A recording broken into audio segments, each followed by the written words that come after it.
The anticipated Young Jump interview with Kingdom Hearts series director Tetsuya Nomura has been released. Since it's been released, many notable translators have come out with some of the big revelations from this interview. The feature on Nomura talked much about Final Fantasy VII Rebirth, but also had a whole section talking about Kingdom Hearts where a lot of things were mentioned. They talked about Kingdom Hearts 4 with a little bit of Missing Link, Quadratum plans, which is the city that we're in throughout much of Kingdom Hearts 4's trailer, and some additional insights into where Nomura is at heading into the next installment of Kingdom Hearts, and yes, his retirement is brought up. This will not be the full interview, but more of an outline covering the bullet points of all the things mentioned before. When the interview is fully translated, I will cover the entire Kingdom Hearts section here on the channel, so subscribe to stay notified because that will be dropping soon. So the first thing is Quadratum has been planned since Kingdom Hearts 1. While the name itself wasn't thought of back then, he had ideas for Quadratum for this city back then in Kingdom Hearts 1. He knew that the idea would eventually come to fruition one day, and now he's here. Nomura talks about the Kingdom Hearts 1 opening quote in reference to this,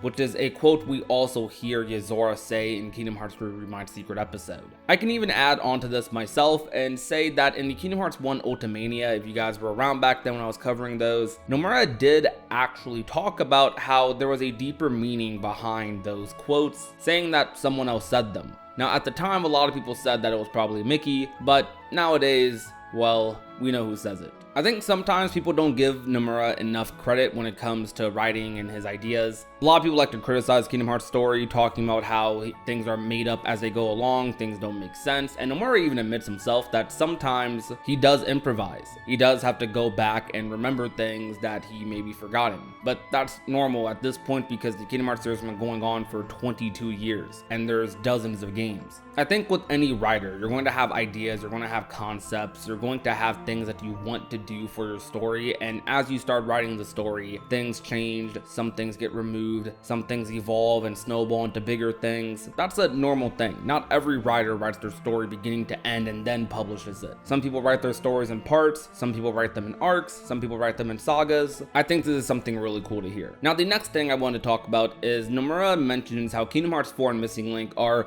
kind of being treated as resets for the Kingdom Hearts series. I don't think this means that the story is not going to be a continuous one, because obviously we see a Strelitzia in Kingdom Hearts 4's trailer, and that has big implications for things like Union Cross, the Key Saga as a whole, Lorium. If you're a Kingdom Hearts fan, you know why Strelitzia being there is a big deal. But what Nomura is more so saying here is that Kingdom Hearts 4 and Missing Link are being made for newcomers to easily jump into. Now this isn't necessarily anything new, because a lot of the times with Kingdom Hearts games, as someone who's read the Ultimanias, read a lot of these old Kingdom Hearts interviews, a lot of Kingdom Hearts games are made with the intention for new players to come on in. That's why many Kingdom Hearts games have like these journals and these books that catch you up on the story. Kingdom Hearts 3, even though it was the end of the Dark Seeker saga, did those Charity narrations and did those little videos where they try to catch new players up to the story because they knew that a lot of players would just jump right in. However, it's not exactly the same because Kingdom Hearts 4 is a new saga for Kingdom Hearts. It's the start of a new saga. Missing Link is technically a continuation or a missing piece to the Key Saga, but it's kind of isolated in terms of lore at the moment. But because Kingdom Hearts 4 is a new saga, new story, I do think it will probably be an easier game for players to jump into, even if there's many elements from previous games that might not make, entire sense to new players. I think to add further context to this might be a reason why Nomura isn't focusing entirely on some of the other characters in Kingdom Hearts 4. When that Game Informer interview came out in 2022, he mentioned how some characters like Roxas, Xion, etc. aren't inherently going to have major roles in the game, or he hasn't thought of major roles for them. I think this is because Nomura wants to kind of view Kingdom Hearts 4 as a fresh slate for the Kingdom Hearts series, a new story, a way to reinvent the mold for Kingdom Hearts. There were also interviews before about how Nomura wanted to change the foundation for Kingdom Hearts, and this is probably where they're heading with that. I wouldn't read too deep into this. I do think this means that, of course, we're going to be getting a new story, a new saga, but that's information we already had an idea of. I don't think this means that things that we already like in the story, like if you've been a fan for 22 years, I don't think that necessarily means you aren't going to get things that you come to expect with Kingdom Hearts, at least hopefully.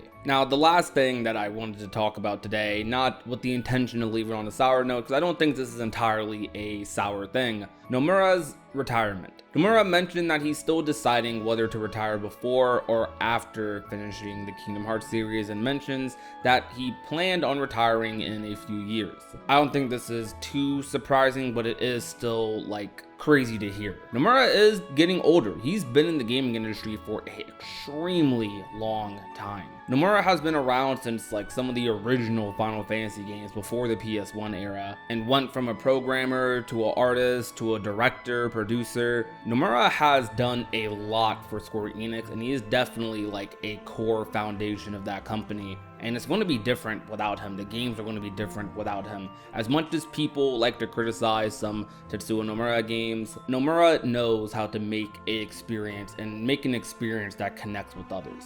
Kingdom Hearts is a perfect example of that. Final Fantasy is a perfect example of that. Nomura has created multiple of some of the most popular characters Square Enix JRPGs gaming would ever see. Sora, Cloud, Tifa, Sephiroth, characters like Lightning in Final Fantasy 13. Nomura has done a lot of work for a lot of characters, and a lot of these characters like you still see. For some of these franchises, they're not even around fully anymore, and people still talk about them, people still obsess over them. People still make content on them, make videos, make social media posts sharing their love for these franchises. I think Nomura has made a very, very good legacy for himself, and I just have to say thank you. He mentioned in this interview how he watches YouTube videos to catch up on the story or to remind himself of information. If he's watching this one, seriously, thank you so much for everything you have done for many of us watching this video around the world. You really have touched many people's hearts. And in regards to what this could mean for the Kingdom Hearts series, the speculative end, Nomura said that Kingdom Hearts 4 is being made in mind with the ending of the Kingdom Hearts series. And that's a little tough to hear. Not because I don't think it deserves an ending or because I necessarily don't want it to end, because I don't want Kingdom Hearts to end, but I do at the same time. I want the story that Nomura has envisioned for Kingdom Hearts to reach its end, to be finished, to flourish. I want that arc of Kingdom Hearts to be complete. However, as a IP, Sora as a character, not necessarily tied to his creator or to a company or whatever. I believe Sora, I believe Kingdom Hearts and the message of this franchise can reach generations way past mine, way past the ones previous. I think this series, because it's done a lot for me, can still do a lot for other people. And as long as those core concepts, those core beliefs about what Kingdom Hearts is remain intact, I'm actually okay with it being continued in the future. Not necessarily in terms of games, but let's say they want to make a show out of Kingdom Hearts in the future. Or let's say they want to make a movie, as been rumored a lot this year. Or especially, let's say they want to immortalize Kingdom Hearts at a Disney park one day. I want things like that to still be able to happen. I don't want Kingdom Hearts to end and for it to just disappear from anything. Even if Kingdom Hearts does end, the story, the impact it has had will 100% carry its weight through many of the people who have talked about it, post about it, lived and breathed it for many, many years. Like, we're in a dry period right now still when it comes to Kingdom Hearts news. This interview didn't talk much about when to expect Kingdom Hearts 4 or Missing Link, and shoot, we're still talking about it. We're still finding ways to express our love for this franchise, whether it be through you guys commenting on the videos, me making this video, people going to conventions like Kingdom Hearts Reconnect. This franchise has reached far, and it's truly one of the reasons it's my favorite franchise like ever.